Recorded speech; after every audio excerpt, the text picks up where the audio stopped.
Pro kabaddi league ఈ పేరు వినగానే మనందరికీ గుర్తొచ్చి ఒకే ఒక్క టీం తెలుగు టైటాన్స్. పీకేఎల్ చరిత్రలోనే అత్యధిక ఫ్యాన్ బేస్ ఉన్న టీం అయిన తెలుగు టైటాన్స్ ఇప్పటి వరకు ఒక్కసారి కూడా కప్ సాధించలేదు. కప్ విషయం పక్కన పెడితే 11 సీజన్లలో 2 సార్లు మాత్రమే ప్లే ఆఫ్ చేరుకుంది. రాహుల్ చౌదరి, దీపక్ నివాస్ హూడా, సుకేష్ షెడ్డే, పవన్ షరావత్, సిద్ధార్థ్ దేశాయ్ లాంటి ఆటగాళ్లు తెలుగు టైటాన్స్ కి ప్రాతినిధ్యం వహించిన ఒక్కసారి కూడా తెలుగు టైటాన్స్ కప్ కొట్టలేకపోయింది. రాహుల్ చౌదరి టీం నుంచి వెళ్లిపోయాక ఇప్పటి వరకు ఒక్కసారి కూడా ప్లే ఆఫ్స్ కి వెళ్లలేదు. ప్రతి సీజన్ రాహుల్ చౌదరి లాంటి ఆటగాడి కోసం ముందు సీజన్ సక్సెస్ అయిన ఆటగాడిని తీసుకొచ్చి తెలుగు టైటాన్స్ టీంలోకి వేసేవారు.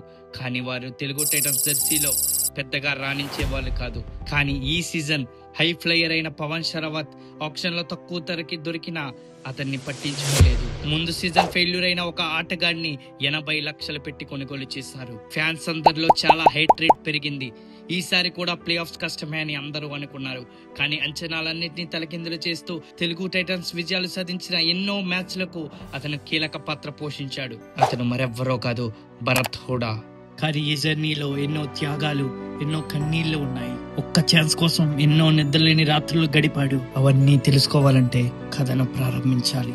భరత్ హూడా అక్టోబర్ 30, 2000 సంవత్సరంలో హర్యానా రాష్ట్రంలోని కిలోయ్ ఖాస్ అనే చిన్న గ్రామంలో జన్మించాడు. భరత్ హూడా తండ్రి పేరు నరేష్, అతని అక్క పేరు బంటి హూడా. కిలోయ్ ఖాస్ అనే గ్రామంలో ఎక్కువగా కబడ్డీ ఆడేవారు. ఆ ఆట భరత్ హూడా కూడా ఎంతో నచ్చడంతో అతను కూడా ప్రతిరోజు ప్రాక్టీస్ చేయడం మొదలు పెట్టాడు. కానీ ప్రాక్టీస్ చేయడానికి గ్రౌండ్ కూడా ఉండేది కాదు. అతని ఇంటి దగ్గరలో ఉన్న ఒక మట్టి కోర్టులో ప్రతిరోజు ప్రాక్టీస్ చేసేవాడు. అతని గ్రామస్తులే అతనికి మొదటి కోచ్ అయ్యారు. అలా ప్రాక్టీస్ చేస్తూ గ్రామంలో జరిగే చిన్న చిన్న టోర్నమెంట్స్ లో పార్టిసిపేట్ చేసేవాడు. అలా రోజులు గడుస్తున్నప్పుడు ఒక రోజు శీతల్ స్పోర్ట్స్ స్కూల్లో అతను జాయిన్ అయ్యాడు. ఇదే అతని కెరీర్ కి మొదటి పునాది.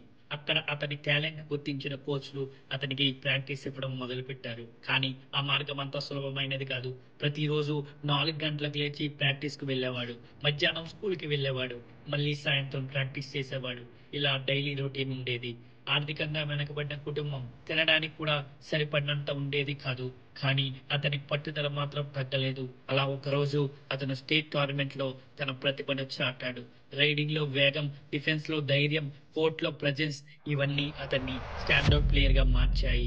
ఆ తరువాత దీపక్ నివాస్ కూడా అకాడమీలో జాయిన్ అయ్యాడు. అక్కడ అతనికి పరిచయమైన కోచ్లందరూ అతనిలోని టాలెంట్ ని గుర్తించి అతన్ని చాలా కృషి చేసేవారు. అలా ప్రతి టోర్నమెంట్ లో రాణించి సర్వీసెస్ కబడ్డీ టీమ్ లో సెలెక్ట్ అయ్యాడు. ఇది అతని జీవితంలో ఒక టర్నింగ్ పాయింట్ గా చెప్పుకోవచ్చు.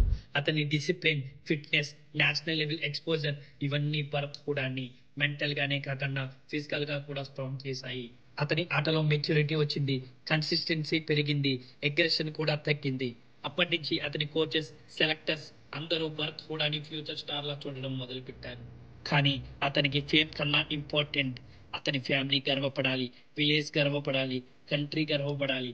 అలా అందరి సపోర్ట్ లో భరత్ హూడా ప్రో కబడ్డీ లీగ్ లో అడుగు పెట్టాడు. సీజన్ 8 లో అతన్ని బెంగళూరు బుల్స్ కొనుగోలు చేసింది. తన మొదటి సీజన్ లోనే అతని రైడింగ్, అతని డిఫెన్స్ తో అందరితో ప్రశంసలు పొందాడు. ఆ సీజన్ లో 129 రైడ్ పాయింట్స్, 14 ట్యాకిల్ పాయింట్స్ తో సత్తా చాటాడు. అండ్ సీజన్ 9 లో అతని బెంగళూరు బుల్స్ 20 లక్షలకు మరలా రిటైన్ చేసుకుంది. భరత్ హూడా ఆ సీజన్ లో విధ్వంసం సృష్టించాడు.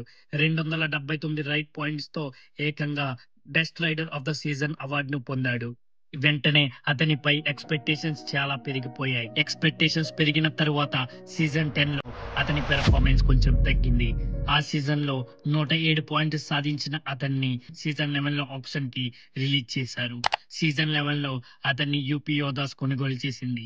కానీ ఆ సీజన్ లో అతను అనుకున్నంత పెర్ఫార్మెన్స్ సాధించలేకపోయాడు. 116 పాయింట్లు మాత్రమే సాధించగలిగాడు.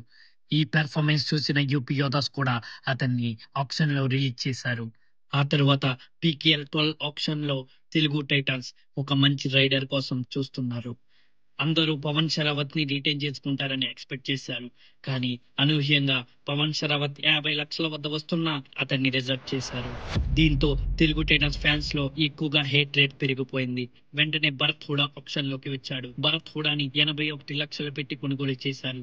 వెంటనే ఫ్యాన్స్ లో ఉన్న ఆగ్రహం తారాస్థాయికి చేరుకుంది. తను ఎంతో ప్రూవ్ చేసుకున్న పవన్ షరావత్ ని వదిలేసి భరత్ హూడాని కొనుగోలు చేశారంటూ టీం పై విమర్శలు కురిపించారు. కానీ వారందరికీ మ్యాచ్ స్టార్ట్ అయ్యాక అర్థమైంది భరత్ కూడా ఎంత వాల్యుబుల్ ప్లేయర్ అనేది.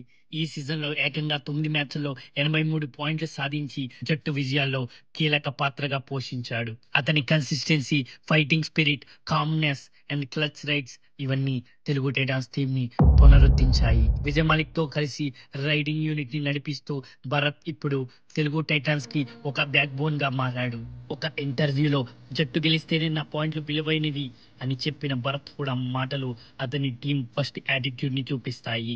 ఇప్పుడు భరత్ హూడా పీకేఎల్ 12 లో ఒక ఆటగాడు మాత్రమే కాదు, అతడు ఒక పోరాట యోధుడు. ఈ సీజన్ లో తెలుగు టైటాన్స్ ట్రోఫీ గెలుస్తుందో లేదో తెలియదు, కానీ ఒక టీమ్ గా అయితే ఇదే తెలుగు టైటాన్స్ కి ఒక బిగ్గెస్ట్ సీజన్ అని చెప్పుకోవచ్చు.